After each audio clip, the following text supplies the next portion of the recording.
네.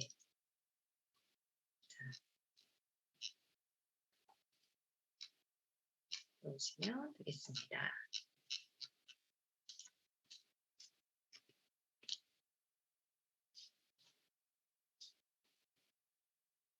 네, 채팅창에 네, 소연님 들어오셨어요. 네, 안녕하세요. 반갑습니다.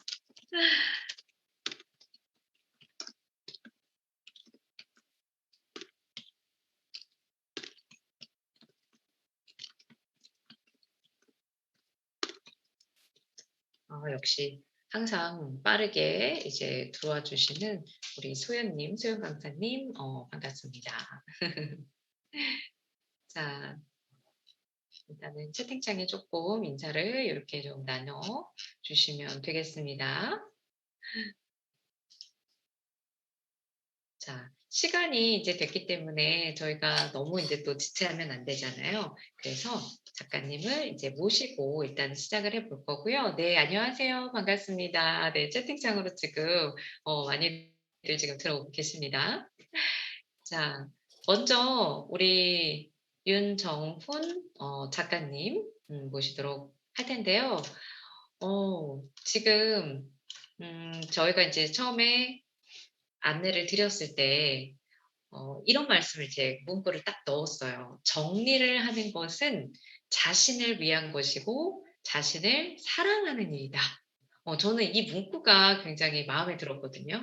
그러니까 흔히 정리하면은 어렸을 때 부모님한테 막 정리 안 한다고 책상이 그게 뭐냐고 공부가 되겠냐고 이렇게 혼났던 기억은 있는데, 그런 것들이 결국에는 하나하나 내 물건이라든지 내가 소유했던 것들을 이렇게 정리하는 것 자체가 무언가 그게 나를 위한 것이고 결국에는 나 자신을 또 사랑하는 일일 수 있구나라는 좀 새로운 생각을 좀 갖게 됐어요. 그 문구를 통해서.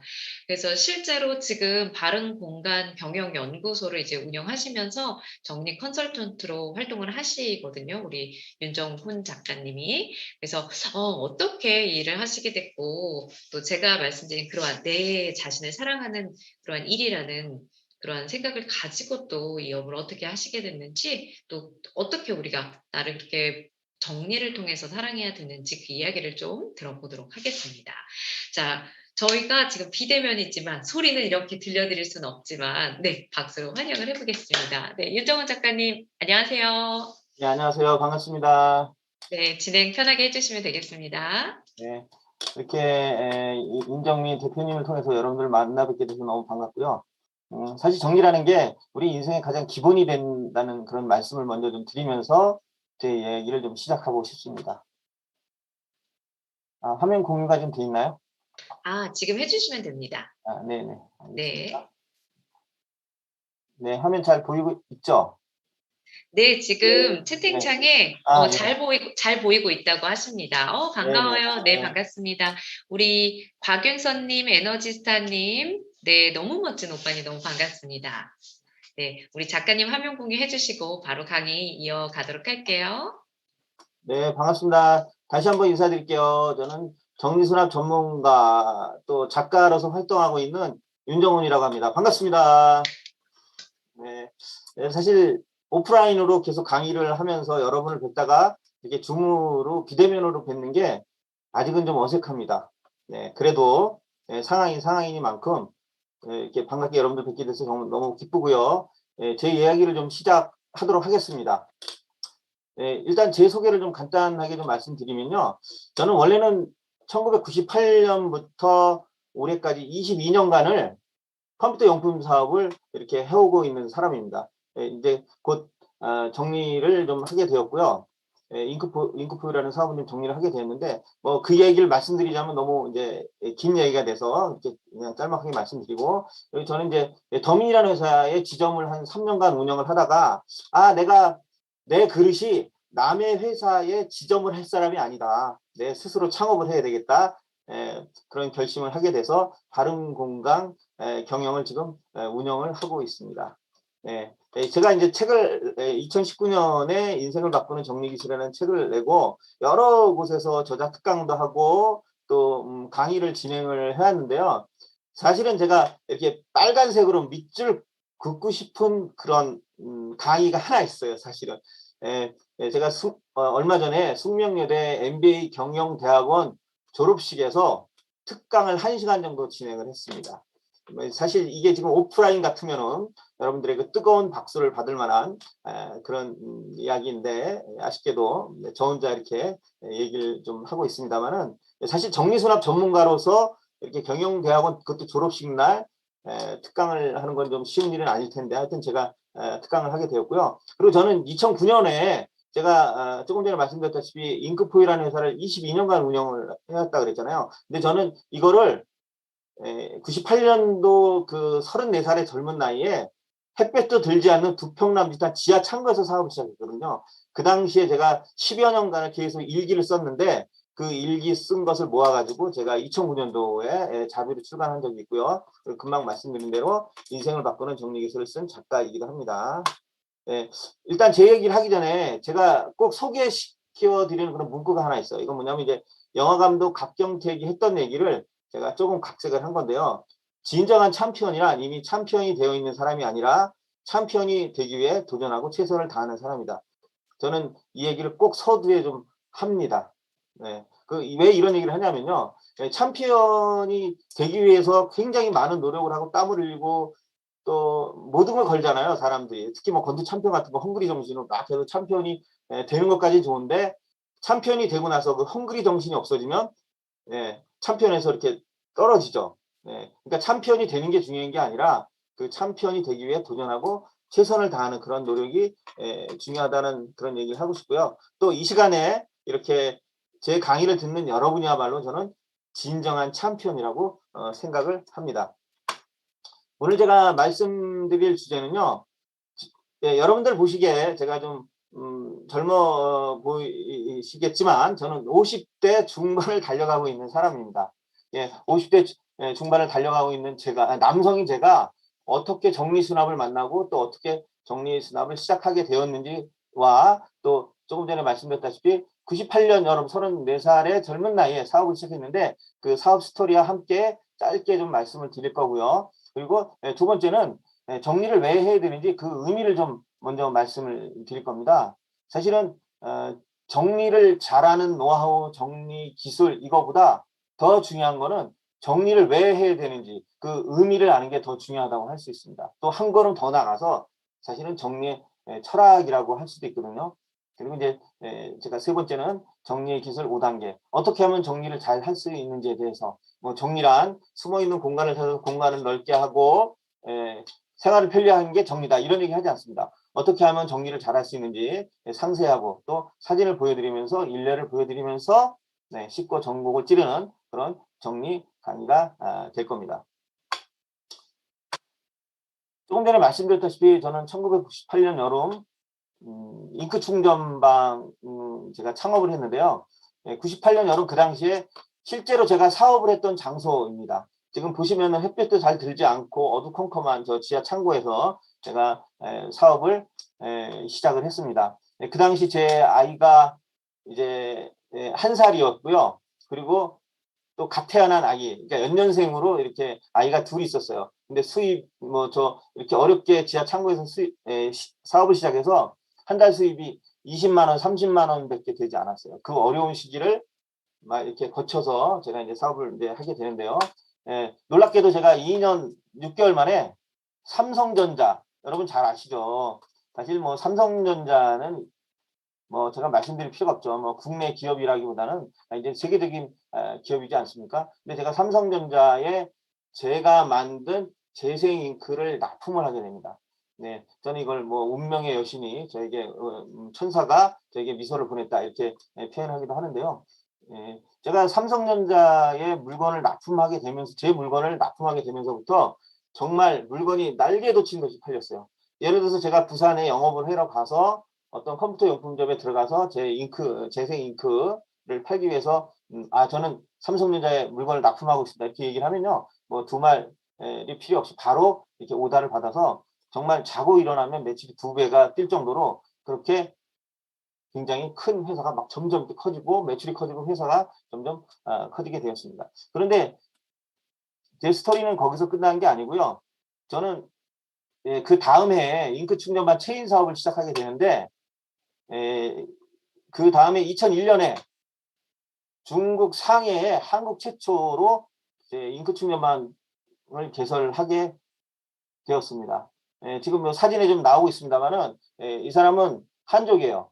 그리고 저와 동갑이었는데 그 당시에 이제 한국 최초로 중국 상해 대리점을 개설하면서 근데 이 잉크 충전방이라는 아이템이 한국에서 처음으로 이제 시작한 아이템이기 때문에 실제로는 뭐 감히 세계 최초라고도 말씀드릴 수가 있습니다. 그런데 제 사업이 여기서 끝난 게 아니라 2002년 다음해 2월에는 역시 또 한국 최초로 아프리카의 코트디부아르라는 곳에 제가 잉크 충전방 대리점을 개설하게 되었습니다. 이 코트디부아르라는 발음을 하기도 굉장히 어려웠었어요. 그 당시에는 뭐 지금은 이렇게 잘 하고 있습니다만, 이게 저는 이제 사업을 이제 승승장구 이렇게 하게 되는데요. 이제 그러던 중에 제가 우연히 이제 여기서 어떻게 해서 이렇게 정리수납을 만나고 정리수납 전문가로 이렇게 길로 가게 됐는지 이걸 말씀드리려면 뭐 30분에서 뭐 1시간 이렇게 길게 장황하게 말씀을 드려야 되는데 딱 한 가지만 말씀드리자면 뭐냐면은 저는 이제 회사를 운영하고 또 재생토너 공장도 이제 한 100평 정도 되는 재생토너 공장도 운영을 하게 되는데요. 회사에 가면 컴퓨터 용품이 한 1000여 가지가 되는데 그 막 정리가 되고 있지 않아 가지고 너무 복잡하고 뭐 정말 이게 막 정리가 안 돼서 막 머리가 어지러울 정도였어요. 그런데 또 재생토너 공장에 가면 공장에서는 어느 정도냐면은 워낙 부품이 많고 제대로 정리가 안 돼 가지고 사람이 제대로 걸음을 걸어 다닐 수 없을 정도로 바닥에 물건이 이렇게 쭉 깔렸어요. 그 토너 공장에. 그리고 또 뭐 좀 죄송한 말씀입니다마는 또 집에 가면 집사람이 뭐 성격이 좀 이렇게 좀 밝은 편이어서 뭐 혈액형 O형인데 O형이 전부 정리를 안 한다는 건 절대 아닙니다. 근데 정리를 좀 잘 안 하는 거예요. 근데 저만 혼자 막 정리가 안 돼서 막 불편하고 막 이런 와중에 이제 어느 날 제가 신문을 이렇게 보고 있는데 이 전단지 뭉치가 뚝 떨어진 겁니다. 근데 평상시 같으면 그 전단지 뭉치를 기분이 나빠서 버렸을 텐데 그날따라 제가 어떤 전단지가 있는지 한 장 한 장 이렇게 보던 중에 정리수납 전문가 이거 수강생 모집이라는 이 광고 전단지를 보고 이거야말로 내가 배워야 되겠다. 또 이거야말로 내가 가야 될 길이 아닌가 이런 어떤 생각이 들어서 전단지를 만난 건 2년이었지만 운명처럼 이제 정리수납 전문가의 길로 가게 됩니다. 자, 이 사진을 보시면 제가 2015년에 이제 수납 감사 수료식 때 찍은 사진인데요. 저 빨간 선 안에 있는 그 잘생긴 남자 한 명 보이죠? 네, 바로 저희 동기가 60명이었는데 청일점이었습니다. 지금 생각해 보면 제가 이 당시에 정리수납을 할 때 이 정리수납이 여성들만 하는 것을 알았더라면 저는 아마 시작도 하지 않았을 겁니다. 그래서 저는 이제 정리수납을 시작을 하게 됩니다. 자, 그러면 왜 정리수납을 해야 되는지 그 의미를 좀 한번 말씀드려볼까 합니다. 자신을 위한 정리를 해야 합니다. 저희 회사가 이제 컴퓨터 용품을 많이 파는 그런 매장을 가지고 있었는데요. 이제 손님 한 명이 USB 메모리를 사러 왔습니다. 근데 USB를 메모리를 사러 왔는데 이제 32기가 USB 메모리를 사러 왔는데 이 USB 메모리를 아무리 찾아도 보이지 않는 겁니다. 근데 이 USB 메모리를 찾다 못 찾아서 손님이 그냥 돌아갔어요. 그래서 와, 정말 이 상품 재고 관리조차 제대로 하지 못한 직원들에게 열받은 겁니다, 저는. 그러나 직원들에게 열을 받은 건 열을 받은 거고 이제 매입처에 전화를 해서 USB 메모리를 10개를 주문을 합니다. 다음 날 USB 메모리가 도착을 해서 USB 메모리를 이렇게 진열하려고 보니까 한쪽 구석에서 USB 메모리가 메롱하고 나오는 겁니다. 그게 재고가 있는데 또 시킨 거예요, 이게. 그리고 또 어느 날 저희 매장에 컴퓨터 한 대를 AS를 하기 위해서 손님이 가지고 옵니다. 컴퓨터를 AS 하려면 진단을 해야 되고요. 진단을 하기 위해서는 그 케이스를 좀 열어봐야 되는데 케이스를 열어보기 위해서는 십자 드라이버가 필요하죠. 근데 십자 드라이버를 아무리 찾아도 역시 보이질 않습니다. 한 10분 정도는 그냥 그래도 견딜만 한데 10분이 지나면 등에서 막 식은땀이 나기 시작합니다. 왜냐하면 손님 앞에서 기다리고 있으니까. 그런데 손님에게 가서 저 손님 십자 드라이버가 보이지 않아서 그러니 이렇게 얘기할 수 있습니까? 그래서 거짓말을 합니다. 어떻게 거짓말을 하냐면요. 아 손님 컴퓨터를 ASR 내면 부품이 좀 필요한데 지금 부품 재고가 없습니다. 돌아가서 기다리시면 연락을 드리도록 하겠습니다라고 말을 하는 순간부터 저는 이런 십자 드라이버 하나조차 제대로 간수하지 못한 직원들에게 정말 무지 빡칩니다. 정말 우리 젊은이들 표현으로 막 빡친 겁니다. 이게 정말 열받아서. 그리고 이제 손님이 돌아가고 나서 혹시나 하고 매장이나 회사에 여기저기 이제 십자 드라이버를 찾아보지만 십자 드라이버 보이지 않습니다. 그래서 결국 제가 십자 드라이버를 사러 철물점을 가게 됩니다. 십자 드라이버를 사러 가는 그 철물점 안에서 저는 이런 생각을 합니다. 아우 이런 시계불알 내가 이럴라고 사업을 시작했나. 겨우 이 1,000원, 2,000원짜리 십자 드라이버를 사러 왔다 갔다 하려고 내가 이런 사업을 시작했나. 이런 생각을 하게 됩니다. 네, 2,000원짜리 이제 십자 드라이버를 사가지고 와서 컴퓨터를 AS 하기 위해서 다이에서 이렇게 딱 AS 하려고 했는데 제가 아까 십자 드라이버가 안 보여서 누구한테 화가 났다 그랬죠? 바로 직원들한테 화가 났다 그랬죠. 근데 그 십자 드라이버가 그 작업다이 다리 밑에 이렇게 떨어져 있는데 그 떨어져 있는 장소를 보니까 거기에 십자 드라이버를 떨어뜨렸던 사람은 바로 저였던 겁니다. 근데 여기까지는 이제 회사 얘기고요. 집안 얘기를 좀 해보도록 하겠습니다. 여러분은 이렇게 어질러진 식탁에서 식사를 하고 싶은가요? 아니면은 이렇게 깔끔한 식탁에서 식사를 하고 싶으신가요? 누구라도 이렇게 어질러진 식탁에서 식사를 하고 싶은 사람은 아마 없을 겁니다. 아이, 난 그냥 성격이 좋고 털털하니까 그냥 이렇게 어질러진 식탁에서 식사를 할래. 이런 사람은 아마 없을 겁니다. 그런데 저희 집이 지금부터 아주 예전에, 정말 아주 예전에는 이렇게 어질러진 식탁이었던 것 같아요. 그런데도 저희 가족들은 아무렇지도 않게 식사를 잘 하는데 저는 이 어질러진 식탁 이게 불편해서 밥이 목구멍으로 잘 넘어가지 않았어요.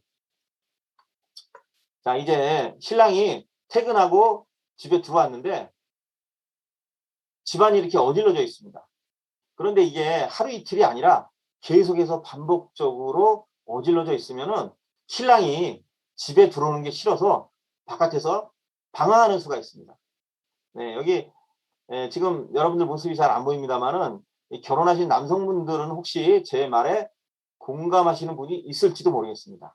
그런데 이게 문제가 되는 건 무엇이냐면 이렇게 집안이 어질러져 있고 내가 생활하는 게 불편하고 정말 힘들더라도 그거를 모르는 게 이게 불편한지 모르는 게 더 심각한 문제라는 겁니다. 네. 정말 여러분들이 좀 놀라실 만한 얘기를 제가 하나 해드리겠는데요. 제가 지금 수원에 있거든요. 근데 수원의 어느 동네에서 전화가 한번 걸려왔어요. 전화 이게 드리는 전화를 받았더니 여성분이 얘기를 하더라고요. 제가 워낙 집안 청소를 안 하고 정리정돈 안 해서 신랑이 집을 나갔어요. 제 집을 좀 와서 정리해 주세요. 저는 그 전화를 받는 순간 그 여성분이 좀 이렇게 모자란 사람이거나 장난 전화인 줄 알았어요. 그래서 이제 대충 전화를 하고 전화를 끊으려고 하는데 이분이 울기 시작하더라고요. 그래서 이건 장난이 아니구나. 그래서 이제 그 집을 딱 도착을 했더니 여성분이 이 슬리퍼를 내놓는 거예요. 그래서 아니 여기가 무슨 미국도 아니고 무슨 슬리퍼를 내놓지? 근데 제가 금방 이 슬리퍼를 내놓는 이유를 알게 됐어요. 이제 집안을 좀 살펴보기 위해서 몇 걸음씩 걷는데 얼마나 청소를 안 했으면 이 바닥이 끈적끈적해서 걸음을 걸을 때마다 이 슬리퍼가 벗겨질 정도였어요. 그래서 저는 이런 생각을 했었습니다. 이 정도면 나부터라도 집을 나가겠다. 네, 이렇게 생각을 했었는데요. 근데 이 집의 상황이 얼마큼 심각했냐면요. 화장실에 불이 안 들어오고 있었어요. 그래서 제가 그 여성분에게 물어봤어요. 아니 왜 화장실에 불이 안 들어오죠? 그랬더니 딸만 넷인데 딸만 넷이다 보니까 화장실에 불이 안 들어와도 몇 개월째 그냥 그렇게 쓰고 있었다 그러더라고요. 근데 제가 더욱 이해를 할 수 없었던 것은 방이 3개인데도 불구하고 지금 사진에서 보시는 것처럼 2층 침대 2개가 보이시죠? 잘 보이실 겁니다. 사진에. 이 사진을 찍는 각도 때문에 제가 딱 이렇게 잘 보이게 찍지 못했습니다만 이 초등학교, 중학교, 고등학교 다니는 딸 넷을 2층 침대를 두고 한 방에 정말 죄송한 말씀이지만 돼지우리처럼 하고 살고 있었어요. 제가 이제 화장실에 불이 들어오지 않는 거는 단순히 그 전구가 잘못된 게 아니고 선이 잘못된 거였기 때문에 전기 기술자를 불러서 제가 수리를 해 줬고요. 그리고 이 2층 침대는 분해를 해서 각 방으로 제가 이렇게 옮겨서 정리를 해 주었습니다. 네, 이 사진은 제가 직접, 네, 그때 한여름이었거든요. 제가 이 2층 침대를 그 집에 있는 딸이 저를 좀 도와주더라고요. 그래서 이렇게 같이 침대를 분해하는 그런 모습입니다. 자, 여러분 혹시 초등학교 때나 중고등학교 때 반에서 1등을 해보신 분 계십니까? 네, 이 오프라인 같은 건 제가 손을 한번 들어보라 했을 텐데 우리 임 대표님 혹시 1등 해보셨나요? 네, 1등을 못 해보셨죠? 예, 여러분도 뭐 대부분 그럴 거라고 생각합니다. 그렇지만 반에서 1등을 하려면요, 공부를 아주 열심히 하면 됩니다. 그런데 말입니다. 전교에서 1등을 하는 것은 반에서 1등 하는 것과 차원이 굉장히 다릅니다. 예, 어떻게 하면 전교에서 1등을 할 수 있을까? 제가 그 비결을 알고 있는데 여러분 궁금하시지 않습니까? 예, 전교에서 1등을 하려면요, 공부를 열심히 하는 건 이건 기본이고요. 왜 공부를 해야 되는지 그 이유가 명확해야 합니다.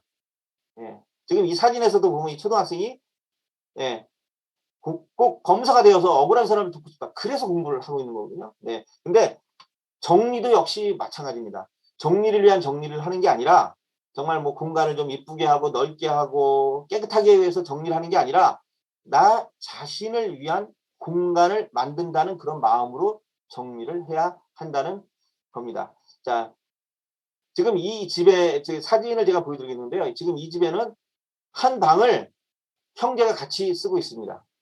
이제 형제가 학교에 가고 난 후에 엄마가 오랜만에 아이들 옷장을 정리하기 시작합니다. 예, 옷장에 있는 옷을 다 꺼내서 막 이제 옷을 정리하고 있는데 어느덧 해가 뉘어지기 시작하고 아이들은 학교에서 돌아올 시간입니다. 엄마는 이제 마음이 막 다급해지기 시작합니다. 네. 그런데 한 가지 아이디어가 뭐 정리라는 게 별거야. 그냥, 예, 양말은 양말대로, 뭐 팬티는 팬티대로 뭐 이렇게 정리를 하면 되지. 그래서 이렇게 정리를 합니다. 정리를 하고 나서 다음날 아이들이 학교를 가려고 하는데 이제 큰애가 이 양말을 찾는데 양말이 잘 안 보이는 거예요. 그래서 양말을 간신히 찾아가지고 신고 학교에 갑니다. 그 이유는 무엇일까요? 네, 바로 형 거랑 동생 거를 같이 이렇게 섞어놨기 때문입니다. 네, 제대로 정리를 하려면 이렇게 바구니를 활용해서 형 거 따로 동생 거 따로 양말을 구분을 해놨어야 된다는 겁니다. 자, 이렇게 양말을 구분을 하려면은 바구니가 필요한데요. 그 바구니가 바로 이겁니다. 이건 다이소에서 파는 1,000원짜리 바구니인데요. 예, 직사각 바구니 2호라고 합니다. 여기 품번을 제가 기재를 해놨는데 보이시나 모르겠습니다. 품번이 56043인데요. 제가 이 품번까지 말씀드리는 이유가 있습니다. 이 정리수납 강사들이 이렇게 품번까지 자세히 말씀드리는 수납 강사는 그렇게 흔치가 않습니다. 하여튼 이 품번을 말씀드리는 이유가요. 이제 이런 정리수납 강의를 듣게 되면 막 정리를 하고 싶은 욕구가 쫙 올라갑니다. 그래서 이제 나도 바구니를 사서 정리를 한번 해봐야지. 다이소를 딱 갑니다. 이제 들은 게 있으니까 다이소를 딱 가서 이 바구니를 찾는데요. 바구니를 찾을 수가 없어요. 왜냐하면 다이소의 바구니 종류만 100여 가지가 넘어요. 찾다 못 찾으면 어떻게 하죠? 이제 계산대에 있는 직원에게 가서 직사각 바구니 2호 주세요. 이렇게 얘기를 하실 겁니다. 그런데 말입니다. 예, 그 다이소 직원은 직사각 바구니 2호가 무슨 얘기인지 알아들을 수가 없어요. 워낙 많은 종류가 있고 다양한 물건이 있기 때문에 직원이 그 품목을 알지 못합니다. 그때 바로 품번 56043 주세요 하면은 이제 직원이 컴퓨터에 조회를 해서 재고가 몇 개 있고 어디에 있는지 이제 자세히 안내 받으실 수가 있습니다. 뭐 제가 지금 바구니 말씀드린 건 아니고요. 이 직사각 바구니 2호는 집안 정리 정도는 할 때 한 30개 정도, 대략적인 겁니다. 한 30개 정도가 필요한 그런 바구니인데요. 그렇다고 해서 이 30개 그냥 무턱대고 사시면 안 됩니다. 일단은 한 2개에서 3개 정도만 구입을 해서 활용을 해보신 다음에 구입을 하시는 게 좋습니다. 네, 다시 한번 강조해서 말씀드립니다. 정리를 위한 정리를 하는 게 절대 아닙니다. 뭐 공간을 깨끗하게 하고 넓게 하고 보기 좋게 하려고 하는 그런 정리가 아니라 자기 자신을 위한 공간을 만든다는 그런 마음으로 해야 됩니다. 근데 이 자기 자신을 아이들이라고 바꿨을 때, 아이들 방을 정리정돈할 때 엄마들이 어떻게 하냐면요. 아예 그냥 자기 스타일대로 자기가 하고 싶은 데 정리를 해요. 그러면 안 된다는 겁니다. 어떻게 정리를 해야 된다? 아이들이 배려해서 아이들을 위한 공간을 만든다는 마음으로 정리를 해야 된다는 겁니다. 자, 고객이 집에 가서 정리를 할 때도 마찬가지예요. 네. 아, 나는 정리수납 전문가니까 그냥 내 스타일도 정리를 할래. 이거 절대 안 됩니다. 내가 아무리 전문가라도 고객의 라이프 스타일, 고객의 동선, 고객이 원하는 바를 정확히 파악을 해서 고객을 위한 공간을 만든다는 그런 마음으로 정리를 해야 한다는 겁니다. 자, 정리를 왜 해야 되는가? 사람답게 살기 위해서입니다, 사실은. 이거 굉장히 중요한 얘기입니다. 네. 자, 사람답게 살기 위해서를 저는 뭐라고 더 표현하냐면요. 나답게 살기 위해서라고도 저는 표현을 합니다. 아, 제가 요즘 정리 컨설팅을 하다 보면 혼자 사는 사람들이 많다는 사실에 좀 놀라고 합니다. 제가 이제 몇 년 전에 강남에 5층짜리 건물을 소유한 40대 미혼 남성의 집을 정리를 한 적이 있어요. 와, 강남에 5층짜리 건물을 소유할 정도니까 야, 굉장히 부잣집이고 어느 정도 그래도 정리가 돼 있으니까 일이 좀 수월하겠지 하고 딱 도착을 해보니까 생각했던 거와 정반대였어요. 오히려 혼자 살다 보니까 뭐 컵라면도 박스째 있고 뭐 통조림도 박스째, 그리고 마실 물과 음료수는 헤아릴 수 없을 정도로 많이 있었습니다.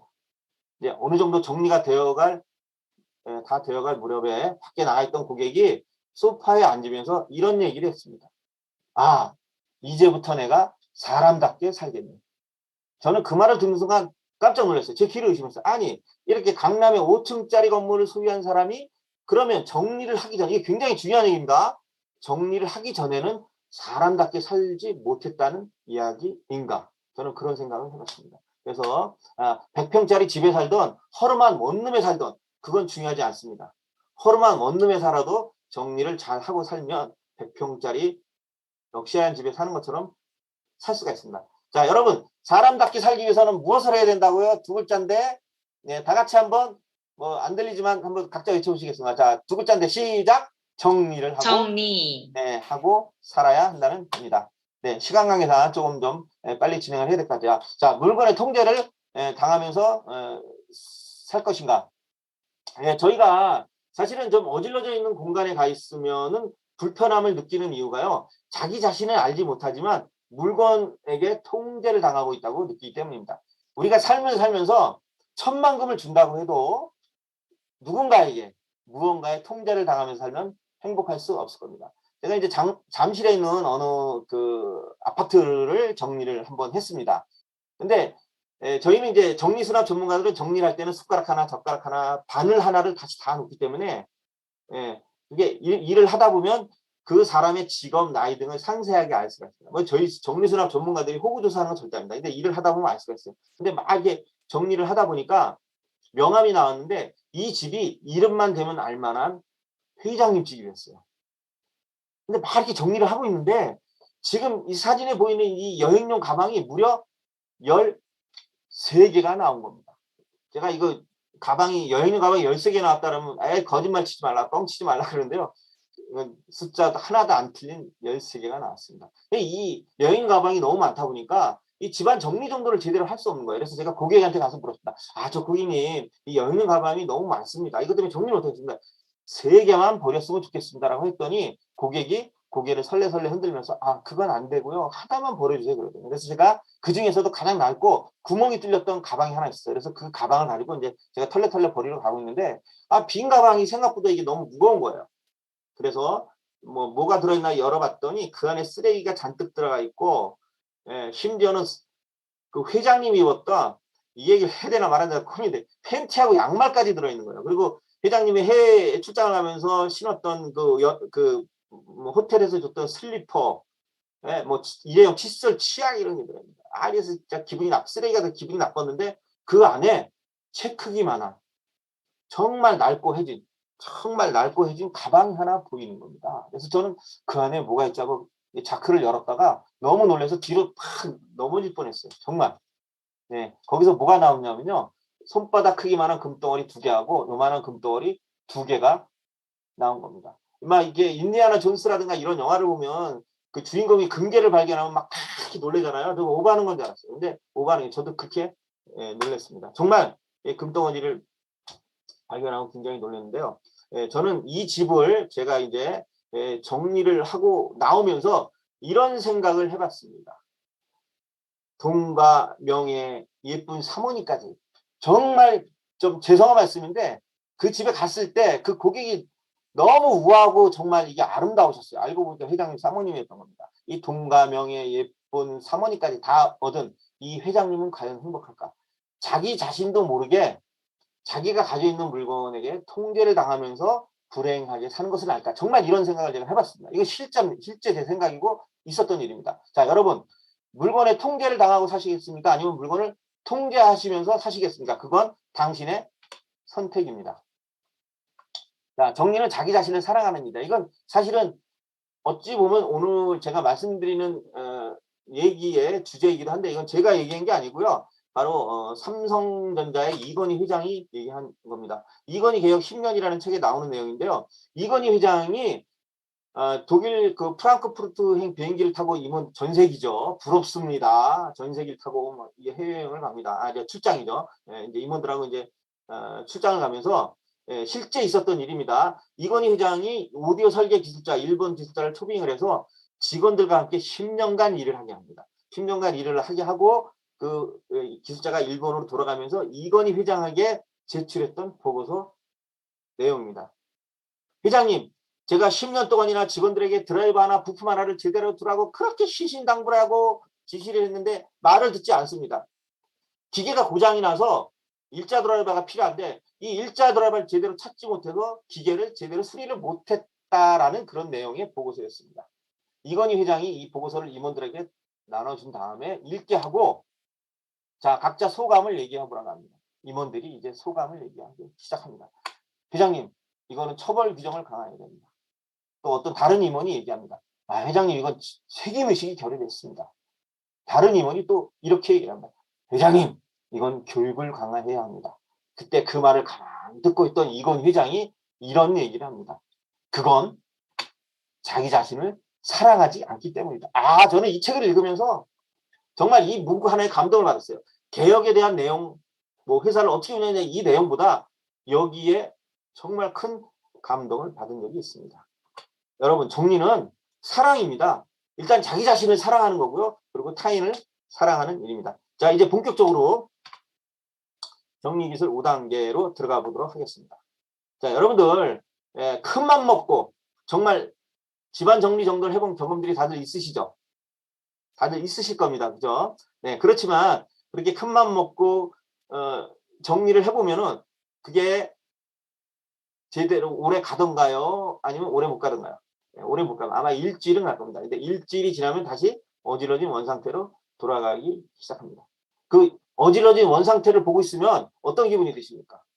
내가 도대체 무슨 정리를 한 거지? 내가 무슨 짓을 한 거지? 이런 자괴감이 듭니다.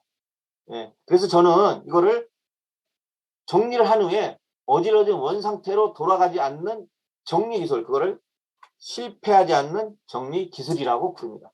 네, 여러분들 지금 보이지 않습니다만, 네, 굉장히 중요한 문구니까 제가 시작하면 다 같이 한번 읽어보도록 하겠습니다. 자, 시작.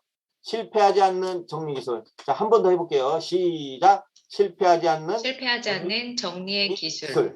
자, 실패하지 않는 정리기술. 그 첫 번째는 무엇일까요? 바로 버리는 것부터 해야 합니다. 아니, 이게 말이 돼? 네, 돈을 받고 남의 집이나 사무실에 가서 정리정돈을 하면서 버리라니. 저는 이걸 이해하고 깨닫는데 정말 많은 시간과 노력이 필요했습니다. 그래도 정리는 버리는 것부터 해야 합니다. 제가 정리정돈을 하러 정리 컨설팅을 하러 가보면 반갑지 않은 놈을 만나는 경우가 있습니다. 자, 그놈이 누굴까요? 그놈이 누굴까요? 네, 바로 런닝머신입니다. 이 런닝머신을 집에 들여놓을 때는 내가 건강을 위해서 아니면 뭐 다이어트를 위해서 열심히 달리기도 하고 운동을 해보려고 사지만 이게 한 달이 지나고 두 달이 지나고 세 달이 지나고 그 각오가 엷어지면 이 런닝머신이 뭘로 변하죠? 다들 아시던데 바로 빨래 건조대가 됩니다. 근데 그냥 빨래 건조대가 아니라 그 앞에 하나가 더 붙죠. 뭐가 붙죠? 초고가의 빨래 건조대가 됩니다. 자, 서울이나 수도권의 웬만한 아파트 한 평이 뭐 1,000만 원이 넘는 세상입니다. 뭐 1,000만 원 이상 뭐 훌쩍 넘죠. 근데 우리가 쓸데없는 물건, 버려야 될 물건을 한 평만 쌓아놓고 있으면 1,000만 원을 그냥 깔고 앉아 있는 거나 마찬가지죠. 우리가 만약에 1,000만 원이란 돈을 잃어버리면은 맨날 며칠을 잠도 못 자고 막 억울해서 끙끙 앓을 겁니다. 그런데 왜 우리가 사용해야 될 공간을 쓸데없는 물건들에게 내어주고 말죠. 자, 공간의 주인은 땡땡이다. 이 두 글자는 뭐 해야 될까요? 공간의 주인은 물건이어야 될까요? 여러분, 공간의 주인은 여러분 집에서 기르는 강아지가 돼야 될까요? 네, 공간의 주인은 사람이어야 합니다. 사실 이 문구 하나가 여러분들에게 사실 정리수납에 대한 말씀을 드리려면은 뭐 몇 달 뭐 이렇게 해도 모자라요. 사실 여러 가지 그 분야가 있고 또 그 공간별로 어떻게 정리해야 근데 이 모든 것을 다 한마디로 표현할 수 있다면 바로 공간의 주인은 사람이다. 예, 이걸로 이렇게 정리정돈을 표현할 수가 있습니다. 그래서 역시 중요한 거니까 여러분 기왕이면 한번 제가 시작하면 큰 소리로 한번 외쳐보도록 하겠습니다. 자, 시작. 공간의 주인은 사람이다. 자, 한 번 더 시작. 공간의 주인은 공간의 주인은 사람이다. 사람이다. 네, 굉장히 중요한 이야기입니다. 자, 지금 이 사진을 보시면 여러분 어떤 생각이 드십니까? 아니, 이런 집이 세상에 있나? 지금 바닥에 보면 물건이 워낙 많이 깔려 있어가지고 사람이 걸어 다닐 수가 없어요. 제가 이 거실 사진만 지금 보여드려서 그렇지 실제로 이 집안 전체가 다 이랬어요. 그런데 놀랍게도 이런 집이 한국에 생각보다 많이 있습니다. 자, 지금 이 집이 17평에 그리고 방이 3개, 2개였던가? 하여튼 3개였던가? 그리고 뭐 주방과 거실이 있는 그런 조그만 집이었는데 자, 이 집을 정리정돈하는데 몇 명이 가서 했을까요? 자, 1번 5명, 2번 10명, 3번 20명, 4번 23명. 네, 여러분 한번 그 채팅방에 우리 임 대표님이 보실 수가 있으면 한번 채팅방에 몇 번인지 한번 써보시기 바랍니다. 다시 한번 말씀드릴게요. 1번 5명, 2번 10명, 3번 20명, 4번 23명. 몇 명 가서 작업을 했을까요? 네, 여러분 23명이 아침부터 저녁 늦게까지 하루 종일 작업을 했습니다. 네, 제가 이제 정리 컨설팅, 돈을 받고 한 정리 컨설팅은 아니었고요. 봉사활동이었는데 사실 여기가 평택이었거든요. 정리 정돈을 봉사를 하고 이튿날 다음 날 평택 지역신문에 났던 신문 기사 내용입니다. 보시면 콩알 봉사단 23명이 실제로 23명이 작업을 했고요. 그리고 제가 여기 빨간 그 동그란 원을 치지 않았습니다. 이 당시에는 제가 하여튼 어디만 가서 일을 하면 책임점이었어요. 네, 이게 제가 신문에 났던 적이 있습니다. 자, 여러분, 자, 이랬던 집이 이렇게 바뀌었습니다. 다시 한번 보여드릴게요. 이게 오프라인 같은 막 이게 탐성이 나오고 그러는데 여러분 아마 지금 놀라실 거라고 생각이 듭니다. 다시 한번 보여드릴게요. 자, 이랬던 집이 이렇게 바뀌었습니다. 자, 이랬던 집이 이렇게 바뀌었는데 과연 물건을 버리지 않고 정리정돈을 할 수 있었을까요? 어마어마하게 많은 양의 물건을 버렸습니다. 이 100리터짜리 쓰레기 봉투를 100개 이상을 이 집 앞에 도로에 산더미처럼 쌓아놓고 있었어요. 네. 그런데 여러분 정리를 할 때 물건을 버리는 것은 쉽지 않습니다. 근데 물건을 버리는 요령이 있습니다. 그 요령 중에 하나가 뭐냐? 버리는 순서를 알면 좀 쉽게 버릴 수가 있습니다. 이거는 여러분 뭐 사진을 찍던가 좀 메모를 하셨으면 좋겠어요. 네, 버리는 순서를 보면요. 일단 박스, 비닐용 옷, 전자제품, 책, 그리고 서류, 약품, 잡동사니, 추억이 담긴 물건을 버립니다. 네, 이 지금 버리는 순서를 보면요. 네, 버릴지 말지 고민을 덜 하는 것부터 버리고요. 그리고 물건을 큰 것부터 이렇게 버리고요. 그리고 여러분 약품은 그냥 버리면 안 되는 거 아시죠? 모아놨다가 약국에 갖다 주어야 됩니다. 그리고 여기서 한 가지 주의할 점이 있어요. 주의할 점 뭐냐? 추억이 담긴 물건은 맨 나중에 버리셔야 됩니다. 예를 들어서 뭐 예전에 찍었던 사진첩이라든가 그리고 결혼하기 전에 뭐 이렇게 남편하고 주고받았던 이 연애 편지 같은 거를 정리하기 전에 하는 도중에 이게 살펴보다 뭐 그 추억에 푹 빠져가지고 그날 정리 전돈하는 건 물 건너가는 일이 됩니다. 다시 한번 말씀드립니다. 추억이 담긴 물건은 맨 나중에 버리셔야 됩니다. 특히 사진 같은 거요. 자, 여러분 망설이지 말고 버리는 게 어렵습니다만 한 번에 한 가지라도 버려보십시오. 버림의 상쾌함을 느낄 수 있고요. 나중에는 버림의 매력에 빠질 겁니다. 자, 정리기술 두 번째, 레이아웃을 정해라. 자, 여러분이 화가 나면 네, 밑그림을 그려보라는 겁니다. 여러분이 만약에 건축가라면 네, 설계도를 그려보라는 겁니다. 그리고 이 레이아웃이라는 것은 무엇이냐면요. 정리정돈을 하기 전에 그냥 무턱대고 정리를 하는 게 아니라 어떻게 정리를 할 것인가 하면 머릿속으로 구상을 한번 해보고 나서 정리를 하라는 겁니다. 여러분 건축가가 설계 도면 없이 건축을 하는 건축가가 세상에 있을까요? 없을까요? 절대 없습니다. 그런데 저희는 정리정돈을 할 때 이 레이아웃을 해보지 않고 그냥 정리를 하는 경우가 대부분이에요. 그냥 물건만 정리하는 거예요. 어떻게 정리를 할까 이런 구상은 절대 안 합니다. 자, 그러다 보면 이렇게 정리를 하면서 레이아웃을 한번 생각을 해보고 조금이라도 생각을 해보고 정리를 하는 것과 그렇지 않은 것은 나중에 그 차이가 엄청나게 납니다.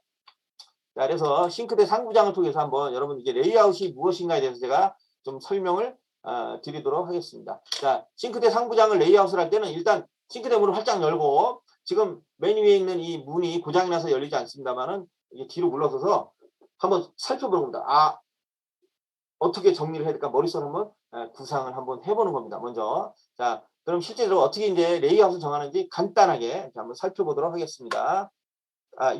자, 싱크대를 아래 위로 상단, 중단, 하단 이렇게 나눕니다. 옆으로는 좌측과 중간과 우측으로 이렇게 나눕니다. 자, 여러분 이렇게 다시 한번 말씀드릴게요. 위아래는 상단, 중단, 하단, 옆으로는 좌측과 중간과 우측으로 나눴습니다. 자, 상단에는 어떤 물건을 수납을 할까요? 네, 거의 사용하지 않는 보관용을 하겠죠. 자, 중단에는 어떤 물건을 수납을 할까요? 네, 가끔 사용하는 물건을 수납을 할 겁니다. 자, 하단에는 이제 무엇을 수납할까요? 그렇죠. 자주 사용하는 물건을 수납을 합니다. 그리고 옆으로도 좌측과 우측, 중간이 있는데요. 자주 사용하는 물건은 좌측과 중간과 우측 쪽에 어디에 수납을 할까요? 우리 원장님 한번, 대표님 한번 어디에 수납을 하면 좋을까요? 제가 자주 사용하는 물건은 중간과 좌측, 우측. 우측. 아닙니다. 우측에도 있지만은 그래도 이제 중간에 수납을 하면은 아무래도 가운데. 가운데 좀 수납을 하면 좀 좋겠죠. 자, 제가 이제 이렇게 설명을 좀 드렸습니다만은 상단에 무엇을 제가 수납한다 그랬죠? 거의 사용하지 않는 보관용을 수납한다 그랬죠? 근데 저희가 이제 상단에 있는 물건을 꺼내고 수납을 할 때 어떻게들 하십니까? 주로 이 식탁 의자를 사용을 할 겁니다. 식탁 의자를 사용하는 것보다 이거를 사용하면 아주 편리한 제품이 있습니다. 바로 접이식이자 발 디딤대입니다. 저희 이제 정리수납 전문가들이 정리정돈을 할 때 한 32평에 한 7, 8명이 하는데 그럼 정리수납 전문가들이 이거 하나씩 다 가져갑니다.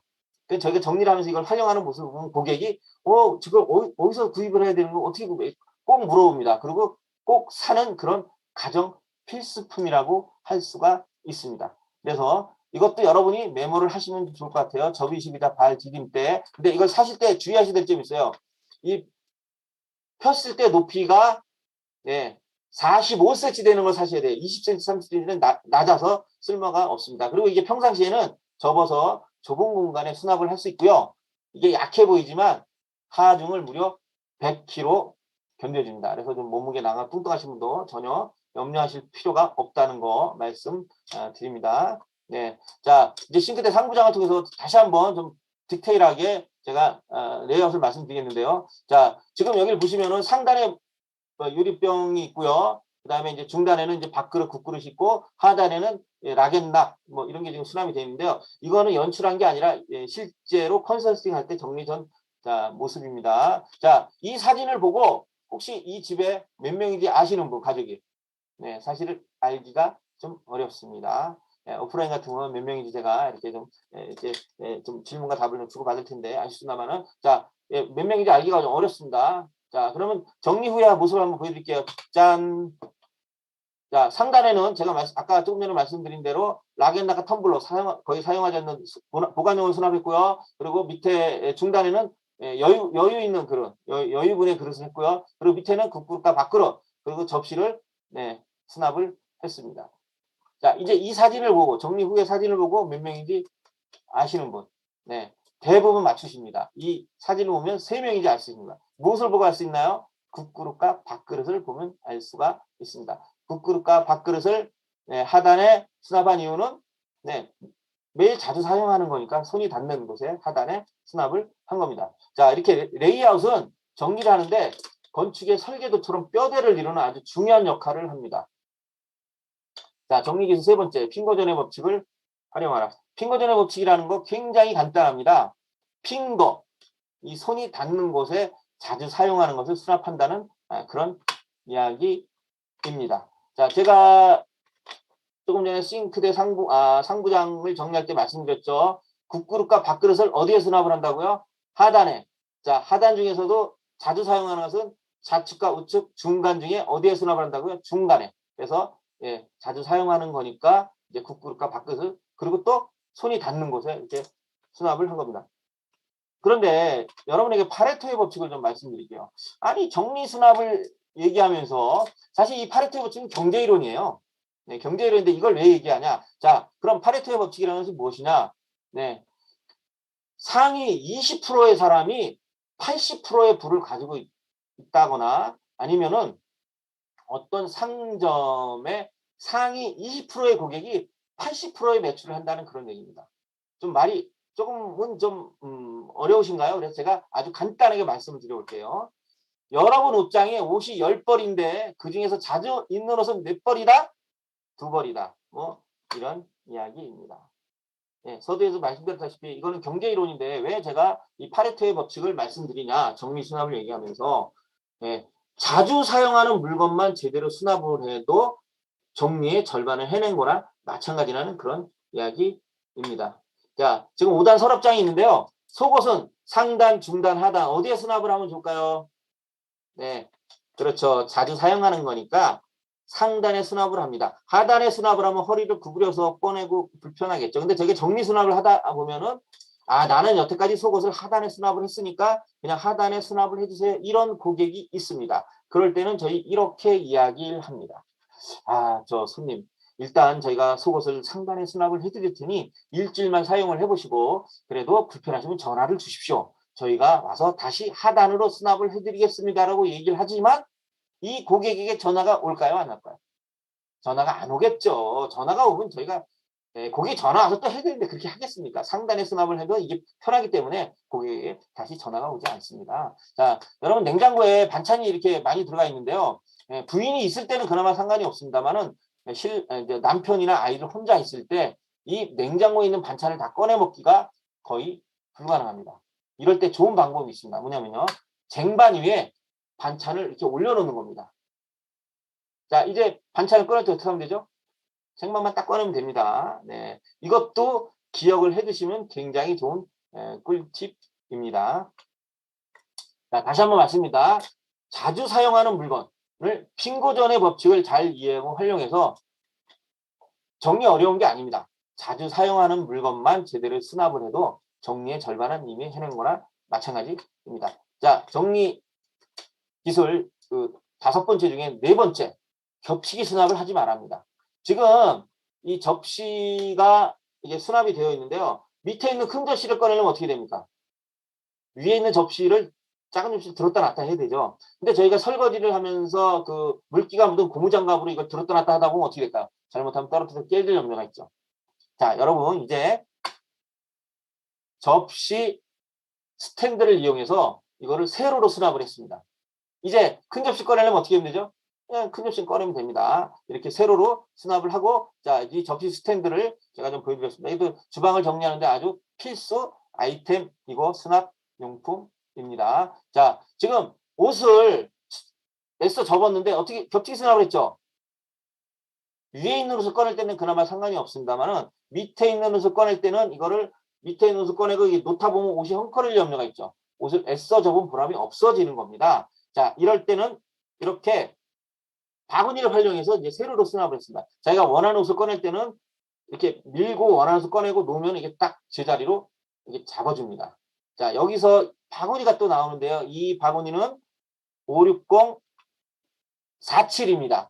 그리고 품번을 말씀드릴게요. 먼저 죄송합니다. 직사각 바구니 4호고요. 품번은 56047입니다. 제가 왜 품번을 말씀드리는지는 여러분 잘 아시죠? 네. 자, 정리할 때는 겹치기 가로 수납이 아닌 세로 수납을 해야 됩니다. 이거는 정리 아주 기본이 되는 기본 포인트다. 오늘 말씀드리는 정리의 이 5단계는 사실 정리 아주 기본이 되는 굉장히 중요한 거라고 할 수가 있습니다. 자, 주소를 만들어준다. 정리의 기술 5단계 마지막 5단계. 자, 여러분들 혹시 미국인들이 하루 일과 중에 물건을 찾는데 소비하는 시간이 몇 시간인지 아십니까? 네. 이거는 그냥 제가 임의로 말씀드린 게 아니라 미국의 뉴스위크지에서 조사한 겁니다. 제가 이 사실을 접하고 깜짝 놀랐어요. 아니, 미국인들은, 아니, 이놈들은 별걸 다 조사하는구나. 무려 55분입니다. 자, 하루 일과를 8시간으로 봤을 때 이 55분을 제가 수치를 계산해 보니까 12.5%가 나옵니다. 12.5%가 별거 아니라고? 네. 이 12%가 얼마나 큰 수치인지, 업무의 효율을 떨어뜨리는 건지 제가 그거를 여러분 가슴에 팍 와닿을 수 있도록 말씀드리도록 하겠습니다. 네, 아침에 딱 출근을 했는데 사장님이 부릅니다. 그래서 사장실에 딱 갔더니 사장님이 이렇게 얘기를 하는 겁니다. 김 부장, 요즘 회사 형편이 어려운 거 아시죠? 그래서 당신 월급을 다음 달부터 12% 삭감하도록 하겠습니다. 참고로 이 김 부장님의 월급은 500만 원입니다. 자, 12%면 얼마가 삭감되는 60만 원이죠. 이 정리정돈을 하지 않아서 네, 효율이 떨어지고 마이너스 되는 게 얼마인지 이제 여러분 좀 팍 이해가 되지 않습니까?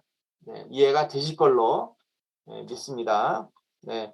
자, 여러분들 업무를 할 때 가장 많이 사용하는 것 중에 필기 도구, 이 볼펜일 겁니다. 근데 이 볼펜이 사실은 이게 쓰려고 찾다 보면 안 보이는 경우가 있어요. 그러면 이 볼펜은 어디냐면요, 뭐 A4 용기나 책이나 뭐 서리더미 밑에 있기도 하고요. 심지어는 이렇게 3P 바인더, 이거 뭐 다이얼리 사이에 껴있기도 하죠. 근데 이거를 찾고 나면 기쁘기도 하지만 이거 찾을 때 벌써 이렇게 열이 좀 받아있기 때문에 업무율이 뚝 떨어진다는 겁니다. 그럴 때 바로 이렇게 볼펜 꽂이, 이거 사실 1,000원밖에 안 합니다. 이거 하나 사서 책상 위에 놓으면 볼펜 찾을 일이 없겠죠. 그리고 저는 이게 얼마 전까지 이렇게 이렇게 사진에서 보는 것처럼 6개를 꽂혀 있는 건 아닌데 이걸 제가 통으로 또 잘랐어요. 최근에. 자, 보세요. 이렇게 잘랐습니다. 이것도 공간을 너무 많이 차지한다고 생각을 해서 이것도 톱으로 잘랐습니다. 네. 이렇게 줌으로 강의를 하니까 이렇게 보여드릴 수 있어서 좋네요. 이게 실제 제가 활용하고 있는 그런 연필꽂이입니다. 자, 여러분들 남녀노소 누구나 쓰는 그런 필수품이 하나 있죠. 다 아실 텐데 휴대폰이죠. 휴대폰도 필요할 때 찾으려면 안 보이는 경우가 있습니다. 자, 그럴 땐 역시 마찬가지로 휴대폰 거치대. 자, 이것도 제 책상이 실제로 사용하는 겁니다. 사용하는 거를 이렇게 말씀드리면, 자, 이제 휴대폰 거치대를 여기다 놓으면 이제 휴대폰을 찾아 헤맬 일이 거의 없겠죠. 이제 제가 나이가 먹다 보니까 노안이 와서 글씨가 잘 안 보여요. 책을 보거나 업무를 할 때 이제 안경을 좀 쓰기 시작하는데요. 자, 이 안경도 마찬가지입니다. 안경도 이게 당장 업무를 보기 위해서 책을 보고 이렇게 책을 보고 해야 되는데 안 보이면 짜증나죠. 그럴 땐 역시 마찬가지로 이렇게 안경집, 이건 제가 박스를 잘라서 만들었어요. 안경집을. 이건 실제로 제 책상에 있는 겁니다. 이렇게 박스를 잘라서, 자, 이제 안경을 찾아서 헤맬 일이 없어졌겠죠.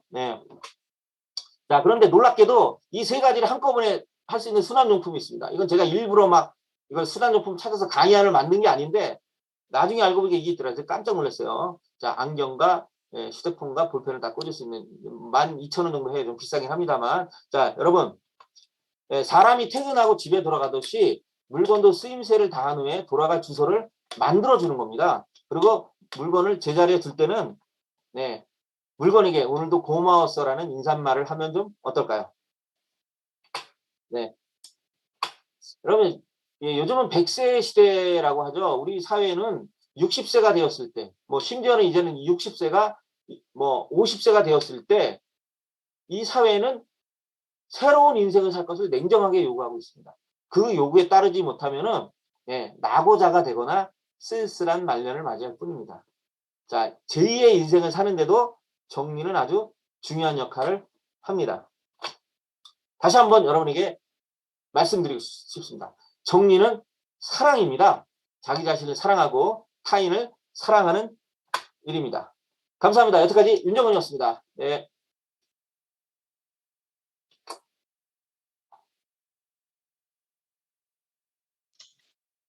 네, 감사합니다.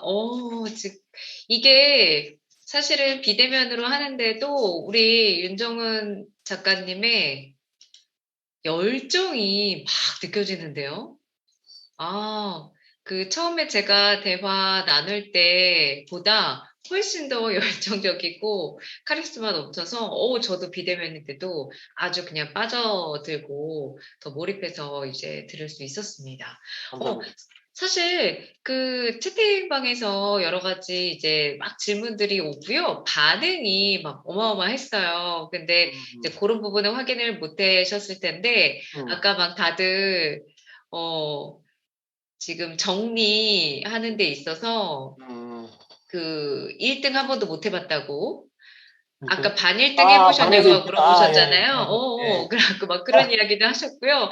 예. 근데 저도 참 오늘 강의를 들으면서 많이 이제 놀라웠던 게 뒤에서는 이제 실용적으로 정말 정리하는 노하우들을 알려주셨지만 아까 정말 왜 반 1등을 하지 못하는가.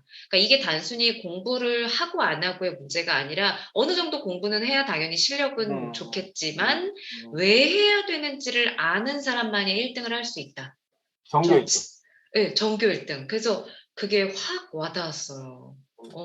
그래서 아까 정리도 정말 말씀하신 것처럼 오늘 이렇게 강의 배우고 나서 이렇게 듣고 나서 바로 막 집에 가서 어지러져 있는 거 막 정리하고 싶은 마음은 들지만 또 이게 돌아갈 것이다. 예언을 하셨는데 내가 정리를 왜 해야 되는지를 정말 명확히 알아야지만 그러니까 그 이유도 말씀을 하셨어요. 나를 사랑하는 일이고 그죠? 그리고 공간의 주인은 사람이고 그리고 우리가 물건에 통제당하면서 살지 않기 위해서 정말 해야겠다.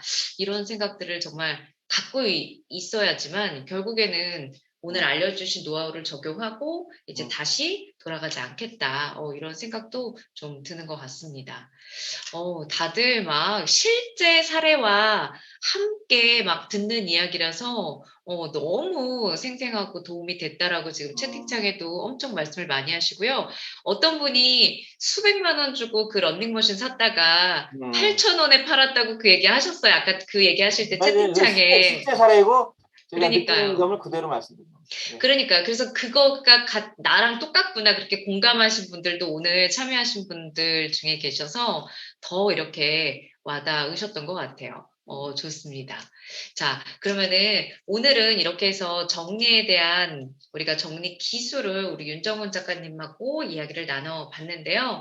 마지막으로 작가님 하시고 싶은 말씀 정말 이 정리의 기술이라는 주제로 내가 마지막으로 쭉 이야기 잘하셨고 저도 오늘 너무나 많은 걸 배웠는데 한 말씀 딱 마무리해 주시고 마치도록 하겠습니다.